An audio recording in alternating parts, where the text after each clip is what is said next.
네 집 자식인지, 자식은 부모를 닮는다는데 네 집 자식인지 왜 이렇게 고집이 센지 모르겠어요.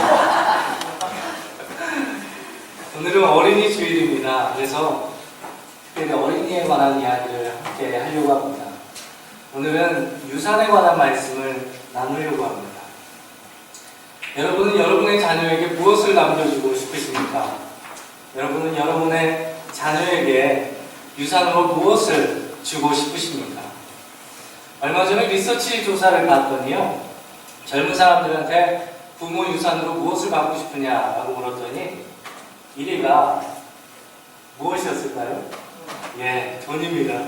1위가 돈이었고요, 2위가 주식이었고요, 3위가 부동산, 그러니까 건물이나 땅을 이야기하죠. 4위가 부모의 사업이었습니다. 거저먹으려고 하는 것인지 아니면 젊은 사람들이 현실적이 된 것인지 모르겠습니다. 사실 부모 입장에서는 돈이 없어서 우리 아이들이 하고자 하는 것을 못해줄 때, 아이들이 사고자 하는 것을 해주지 못할 때 가장 마음이 아프고 슬프고 섭섭할 때가 있습니다. 그럼에도 불구하고 여러분, 물질을 유산으로 남겨준다고 해서 꼭 좋은 일만 같지는 않습니다. 성경에 보면 탕자의 이야기가 나오잖아요. 어느 날 두 아들이 있었는데 둘째 아들이 이 아버지를 찾아와서 아버지가 어차피 죽을 거니까, 죽으면 아버지의 재산 절반을 나에게 줄 거니까 미리 나에게 재산을 달라고 이야기합니다. 아버지는 이 둘째 아들의 이야기를 듣고 자기의 재산 절반을 주는데, 이 둘째 아들은 이 재산을 가지고 딴 나라로 가서 채 1년도 되지 않아 모든 재산을 다 탕진하고 거지가 되어 돌아오는 장면이 나옵니다. 또한 여러분 다윗을 아시죠? 다윗의 집안이 사실은 콩가루 집안인데요, 왜 이런 콩가루 집안이 되었을까요? 돈이 없었기 때문에, 물질이 없었기 때문에 그런 집안이 되었을까요? 그렇지 않습니다. 물질이라는 것은 좋은 것이고 필요한 것이기도 하지만 꼭 물질이 우리 자녀에게 항상 좋은 것은 아닌 것 같습니다. 오늘은 특별히 성경에서 우리 자녀에게 남겨주고자 해야 하는 것, 남겨줘야 하는 두 가지 유산에 대한 말씀을 나누고자 합니다. 첫 번째로 우리 부모가 우리 자녀들에게 나눠줘야 할 것은, 남겨줘야 될 유산은 바로 유능함입니다.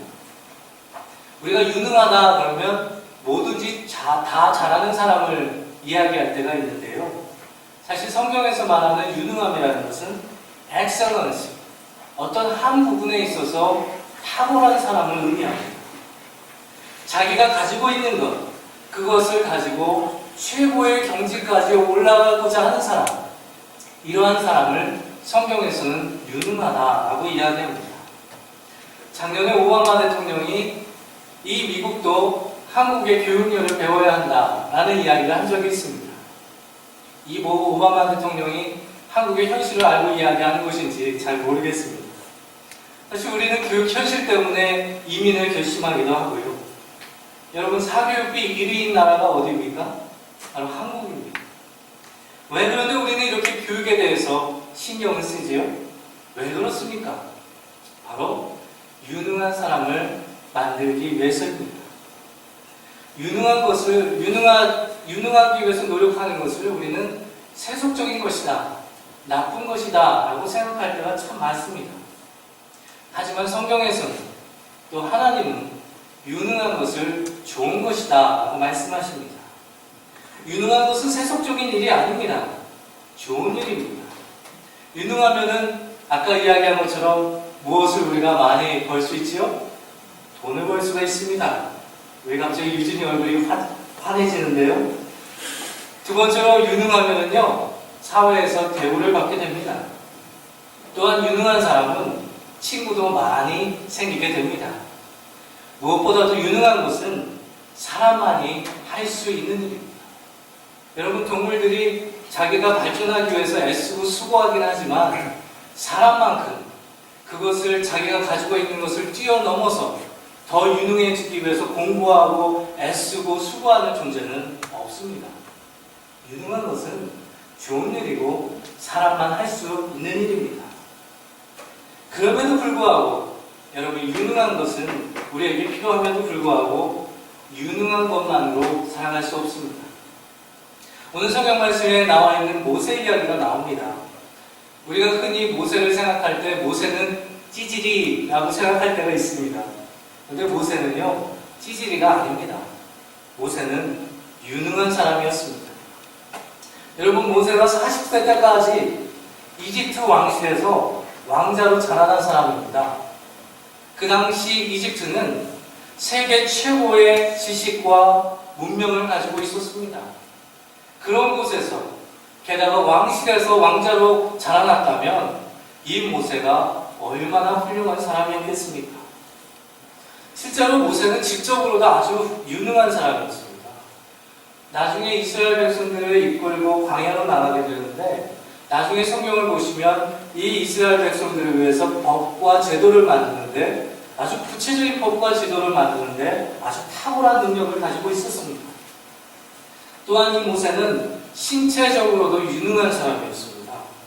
여러분, 그 당시는 노동사회였어요. 노동사회에서는 흔히 얘기해서 힘이 세고 신체가 건강한 사람이 갑이었습니다. 왜냐하면 노동을 할 수 있는 능력이 있어야 했기 때문입니다. 아니면 전쟁에 나가 싸울 수 있는 능력이 있어야 했기 때문입니다. 그런데 오늘 성경 말씀을 보니까 이 모세가 살인을 저지르게 되는데 누구를 죽였습니까?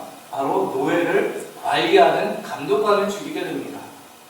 여러분, 노예 감독관이 신체가 튼튼한 사람이었을까요? 아니었을까요? 신체가 튼튼한 사람이었겠죠.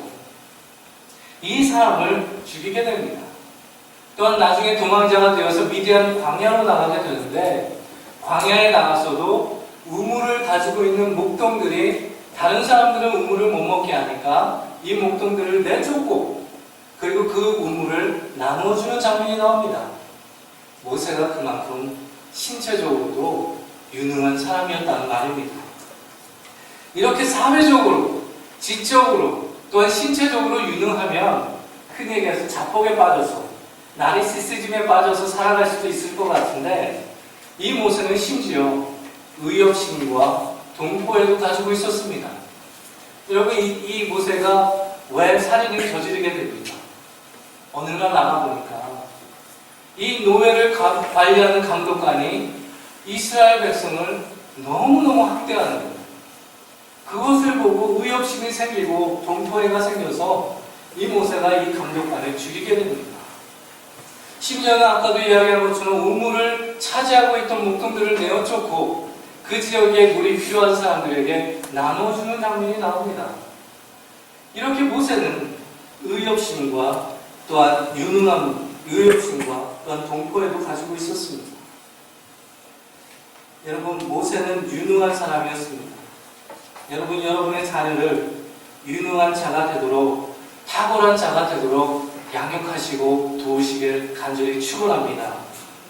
유능한 사람은요, 사회에서뿐만 아니라 하나님이 크게 쓰실 가능성이 높습니다. 여러분, 모세는 유능한 사람이라고 말씀드렸습니다. 여러분, 아브라함을 생각해 보십시오. 아브라함이 무능한 사람이었습니까? 유능한 사람이었습니까? 아브라함이요, 유능한 사람이었습니다. 요셉도 유능한 사람이었습니다. 사도 바울이요, 한번 사도 바울의 백그라운드를 한번 보십시오. 사도 바울은 유능한 사람이었습니다. 심지어 하나님은 이 사람이 무능하다 할지라도 나중에 쓰시기 위해서 유능하게 만드셔서 사용하십니다. 그 예가 예수님의 제자들입니다. 예수님의 제자들은 아주 평범한 사람들이었습니다. 근데 예수님이 이 제자들과 3년 동안 먹고 마시고 동거동락하십니다. 왜 그랬을까요? 갈 곳이 없어서 돈을 세이브하기 위해서요? 아니요. 3년 동안 이들과 함께 살면서 이들을 훈련시키시고 가르치셔서 이들을 평범한 사람에서 하나님이 사용하시기에 유능한 사람으로 양육하신 것입니다. 유능하게 되면 사회에서도 쓰임받을 뿐만 아니라 또한 유능하게 되면 하나님께도 쓰임받을 가능성이 높습니다. 사랑하는 여러분, 여러분의 자녀를 유능하게 만드십시오. 유능하다는 것이 무엇입니까? 없는 것 따라잡는 것이 아닙니다. 아까도 말씀드렸듯이 성경에서 말하는 유능함이란 엑셀런시, 어떤 한 분야에 있어서 내가 있는 자리에서 최고의 경지가 되기 위해서 애쓰고 그것을 추구하는 사람, 그런 사람을 유능하다라고 이야기합니다. 그런데요, 여러분, 유능함을 우리의 자녀들에게 남겨줄 한 가지 유산이라면 하나가 더 있습니다. 유능함만으로는 인생을 살아갈 수 없습니다. 여러분, 한 가지 더 있습니다. 남겨줄 유산이 있습니다.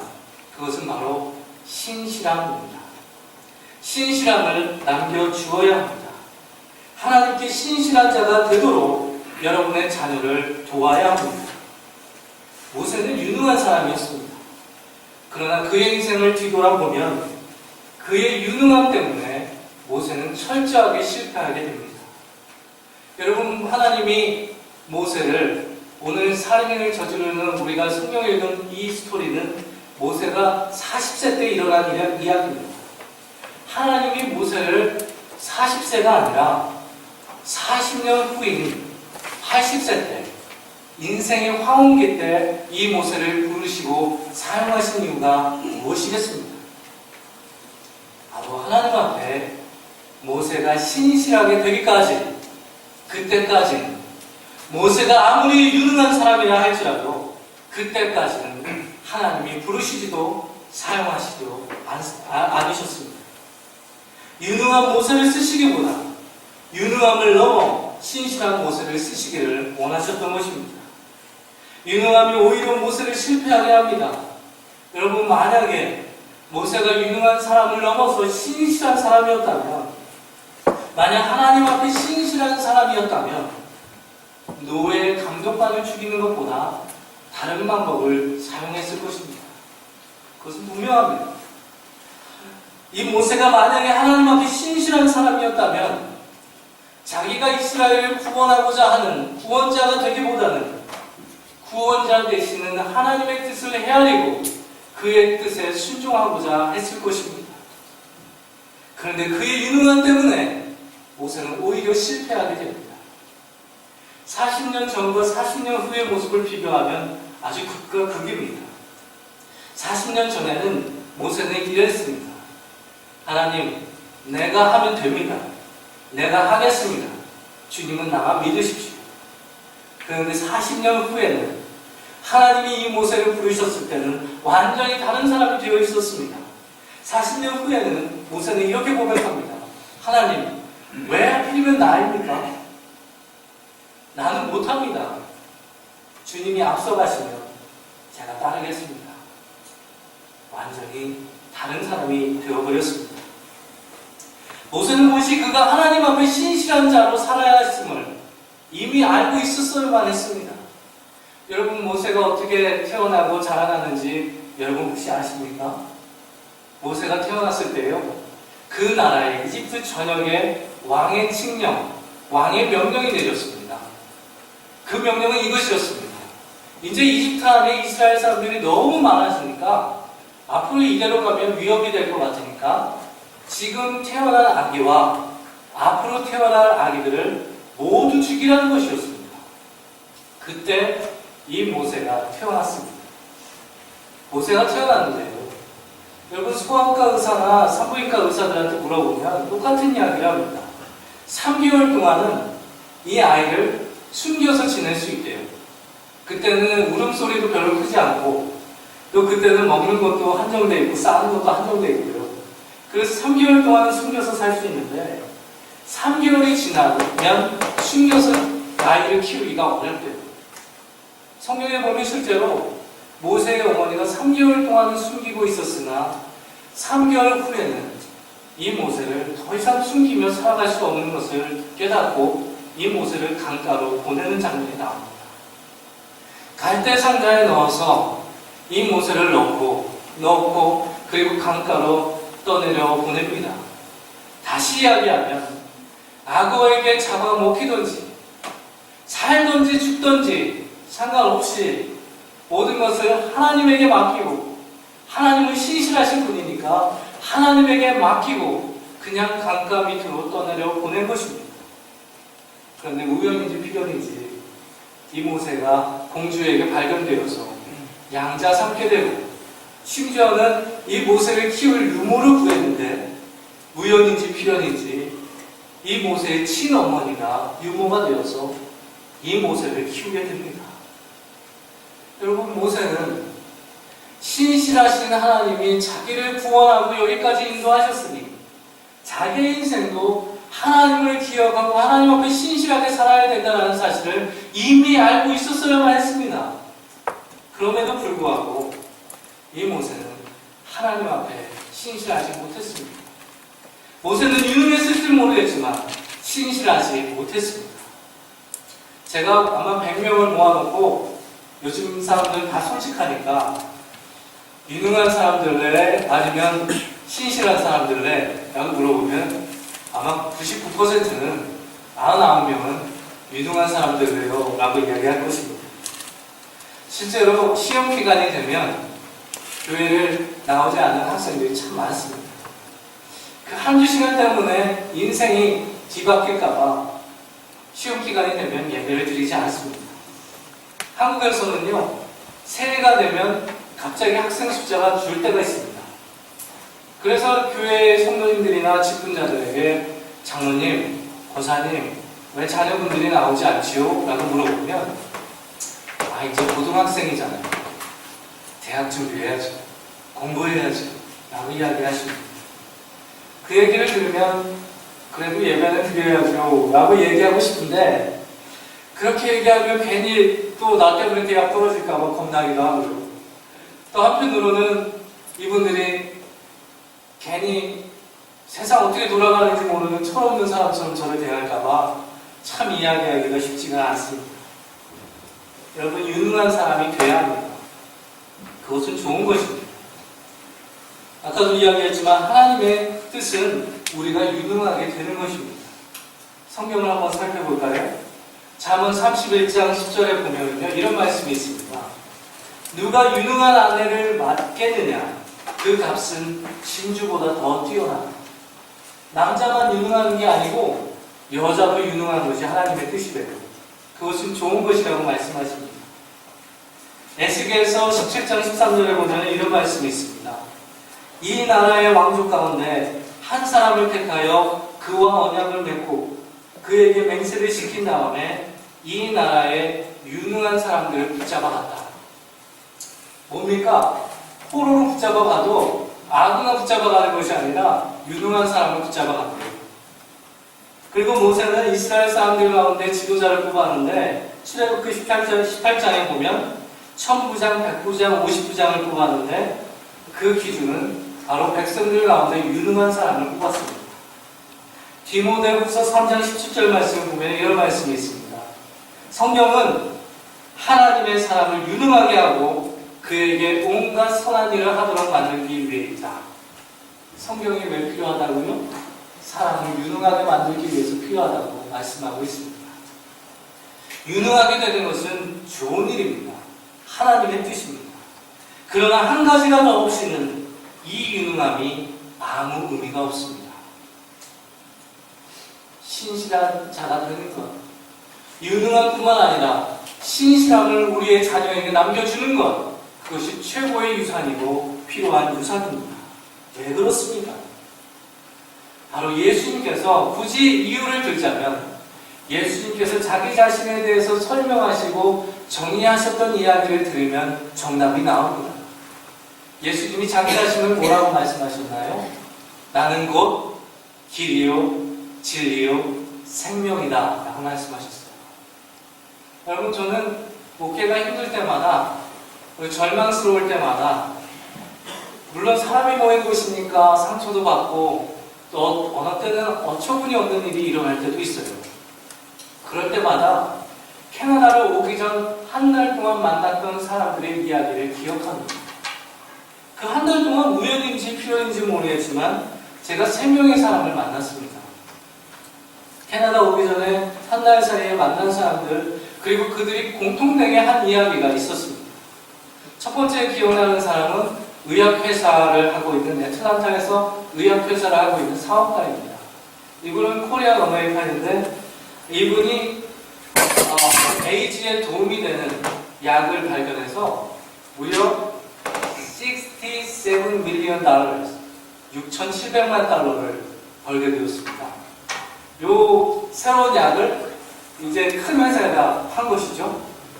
우리 정훈이도 의학회사에서 일하는데 우리 정훈이에게도 이러한 역사가 일어나길 간절히 축원합니다. 6,700만 달러, 여러분 상상하십니까? 근데 이분이 이 돈을 벌고 나서 1,000만 달러를 교회에 헌금을 하고 기부를 했는데요. 그리고 나서는 가까운 곳에 있는 몇몇 사람들을 초대해서 함께 식사를 했습니다. 그 중에 저도 함께 갔었는데 그분이 하시는 얘기가 이거예요. 저는요, 이번에 신약을 만들고 6,700만 달러를 번 것은 저에게 아무런 의미가 없습니다. 사실은요, 저는 결혼을 하기 전까지는 그냥 대충 살았는데 결혼을 하고 나서 결혼 약속으로 교회를 다니겠다는 약속을 했고, 그래서 와이프를 따라서 교회를 나가기 시작했습니다. 그런데 예수님을 만나고 나니까 제 인생에 의미가 생기기 시작했습니다.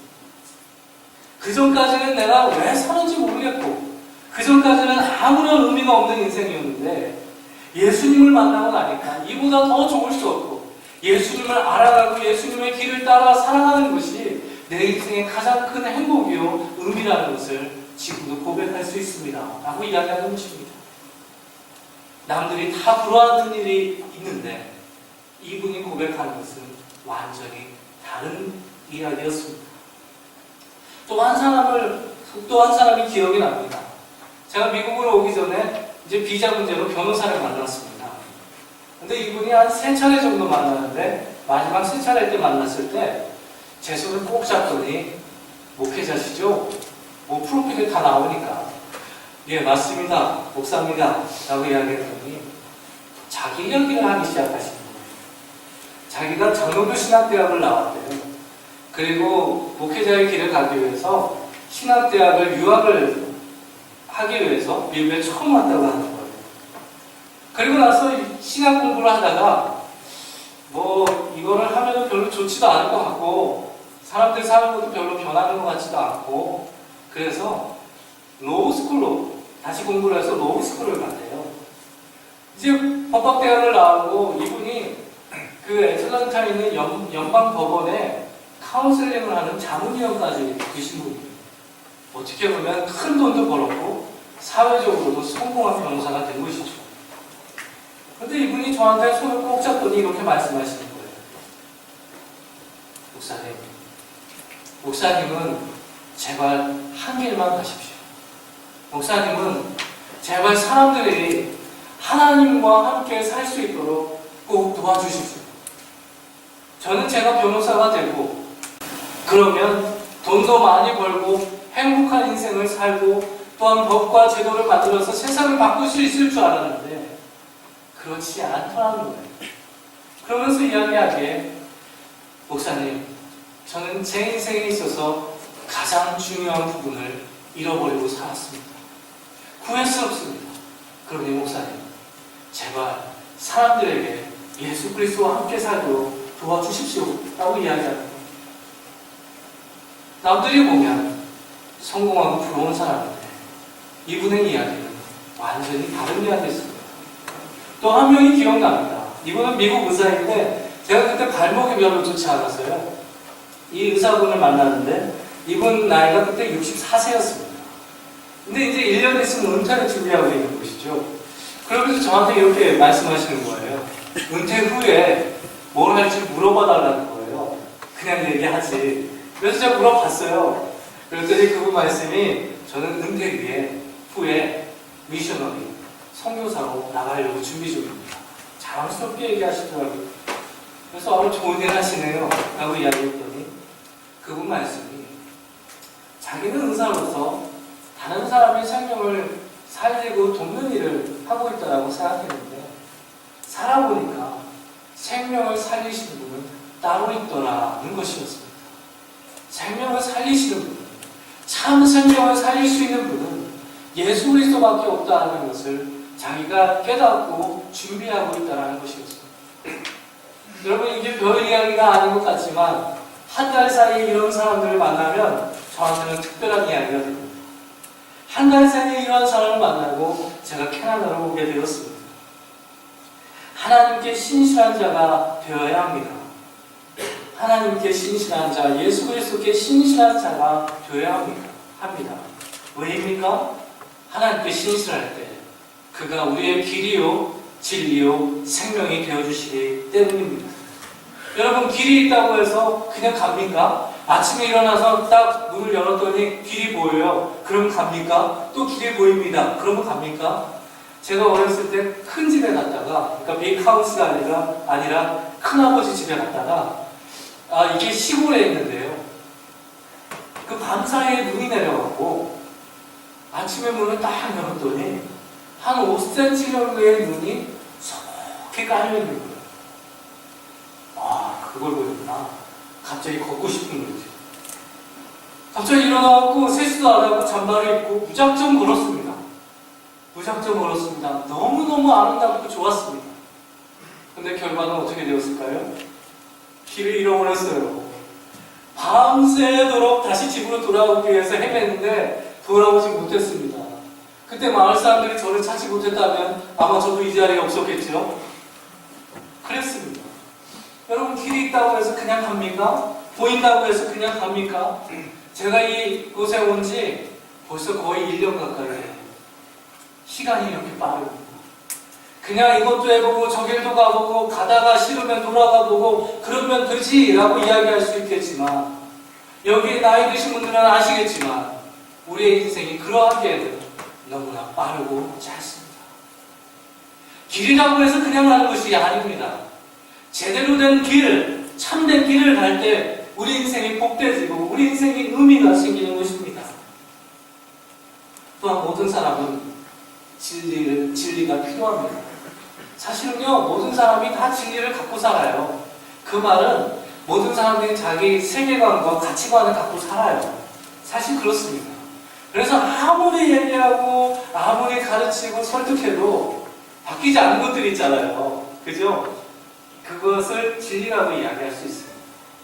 그런데요, 여러분, 진리가 있으나 진리가 있다고 해서, 내가 진리라고 믿는 것이 있다고 해서, 신념이 있다고 해서 여러분, 그 모든 것들이 다 똑같습니까? 종교가 있다고 해서, 말이 있다고 해서 다 같은 것이 아닙니다.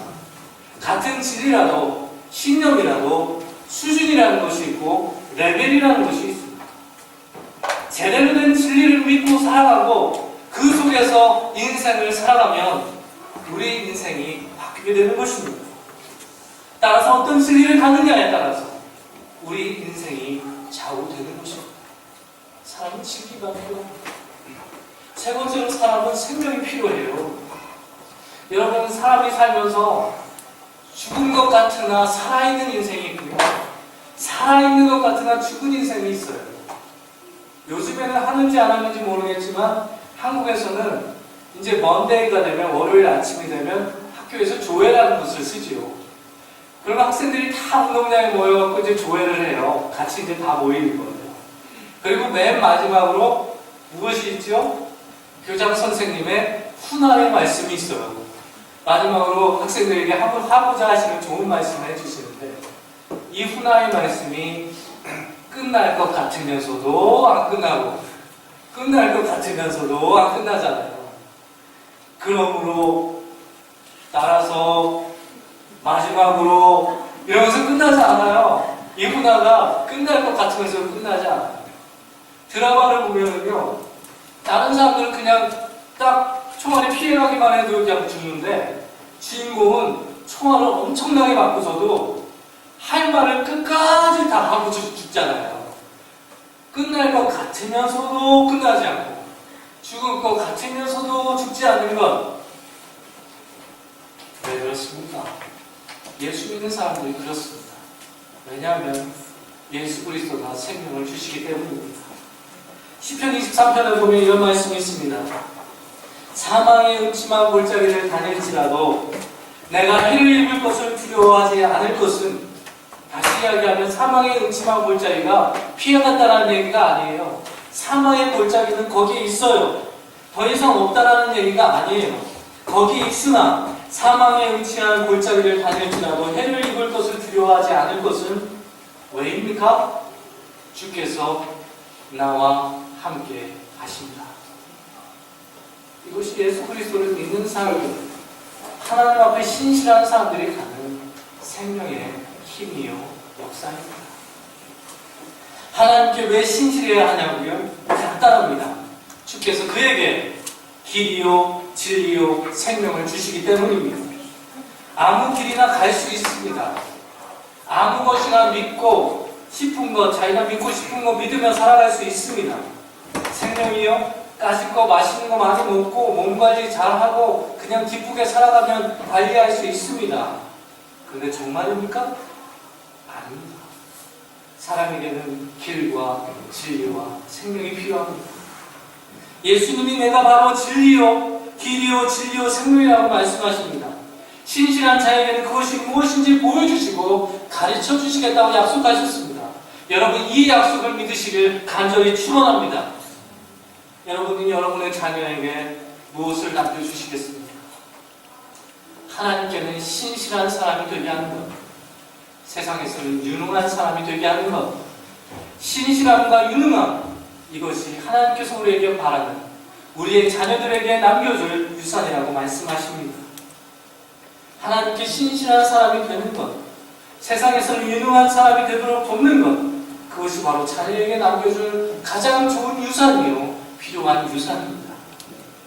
그래서 예수님께서 이런 말씀을 하셨습니다. 카이사르의 것은 카이사르에게, 하나님의 것은 하나님에게. 가이사의 것은 가이사에게, 하나님의 것은 하나님에게. 무슨 말입니까? 세상에서는 성실한 자의 의무를 다하고 하나님에게는 신실한 자의 인생을 살라는 말씀입니다. 유능하기는 한데 하나님께 신실하지 못하다면 세상에서는 성공할지 모르겠지만 인생의 의미도 목적도 생명도 없는 인생을 살아가게 됩니다. 여러분 성공하면 다 해결됩니까? 여기에 성공하신 분들이 여기에 다 계시는데요. 여러분 성공하셨습니다. 그런데 성공하면 다 해결됩니까? 그렇습니까? 정말입니까? 아닙니다. 성공하는 것만으로는, 유능한 것만으로는 살아갈 수 없는 것입니다. 또한 신실하긴 한데 유능하지 못하다. 크리스찬 중에는 이런 사람들이 참 많지요. 신실하긴 한 것 같은데 별로 유능한 것, 탁월한 것을 좋아하지 않아요. 그런 사람들이 참 많지요. 그런데 여러분 신실하긴 한데 유능하지 않다면 사회의 평판과는 상관없이 자기의 환경이나 달란트와는 상관없이 자기에게 맡겨진 인생을 제대로 살지 못했다는 얘기입니다. 땀의 가치를 모르고 세월을 허비했다는 얘기입니다. 하나님이 자기에게 주신 달란트를 무시하고 땅에 묻어두었다는 얘기입니다. 사랑하는 성도님들, 저를 포함해서요, 우리 예언을 보니까 한 번 더 제가 생각하게 되었습니다.